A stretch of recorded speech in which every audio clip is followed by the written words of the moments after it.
পুরনো television, radio কিংবা নষ্ট হয়ে যাওয়া ইলেকট্রনিক্স যন্ত্রপাতি নিয়ে মানুষের ভরসার নাম গমির হোসেন। দিনাজপুর শহরের গণেশতলা এলাকার ছোট্ট একটি দোকানে বসে ৭৯ বছর বয়সেও সমান নিষ্ঠায় কাজ করে চলেছেন তিনি। এখনো আমি আছি এখানে, আমার যৌবন গেল, মানে শেষ বয়সেও যাচ্ছে, এখানে আমি এই কাজেই করে যাচ্ছি। প্রায় ৬২ বছর আগে শুরু হয়েছিল তারই পথ চলা।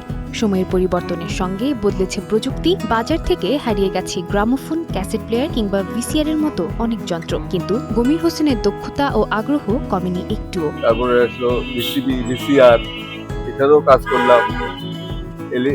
এলইডি, এখন এলইডি যুগ আসছে, ওটাও করতেছি। এখন এইসব কাজও আমি এখন করতেছি। ছোটবেলা থেকে ওনাকে দেখতেছি, উনি রেডিওর কাজ করতেন, তারপরে যখন টেলিভিশন আসলো টেলিভিশনের কাজ করেন। আমি বর্তমানে ওনাকে একটা রিমোট দিতে দিয়েছি। দোকানে ঢুকলেই চোখে পড়ে পুরনো টেলিভিশন, সার্কিট বোর্ড, রেডিও ও নানা যন্ত্রাংশের স্তূপ। সেখানে ধৈর্যের সঙ্গে একের পর এক যন্ত্র পরীক্ষা করে ত্রুটি খুঁজে বের করেন তিনি।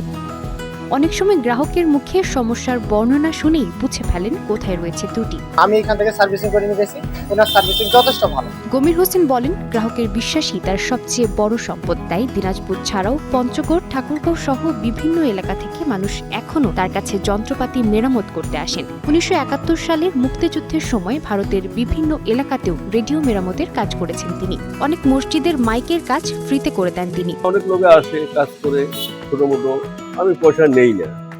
অনেক সময় চা নাস্তা খেলে দিতে আমি খাইতে চাই না, তাও জোর করে কেউ খিলায় খাই। আমি তাদের কাজগুলো করে যাই, তারা খুব খুশি হচ্ছে। আমার জন্য মসজিদের দোয়াও করতো, আমাকে আর সেটি বলতো। প্রযুক্তির দ্রুত পরিবর্তনের এ সময়ে প্রবীণ মেকানিক গমির হোসেন যেন এক জীবন্ত ইতিহাস। বয়সের ভার উপেক্ষা করে এখনও তিনি সচল রাখছেন মানুষের স্মৃতিবাহী পুরনো ইলেকট্রনিক্স যন্ত্রপাতি। Sadia Tasnim, star news.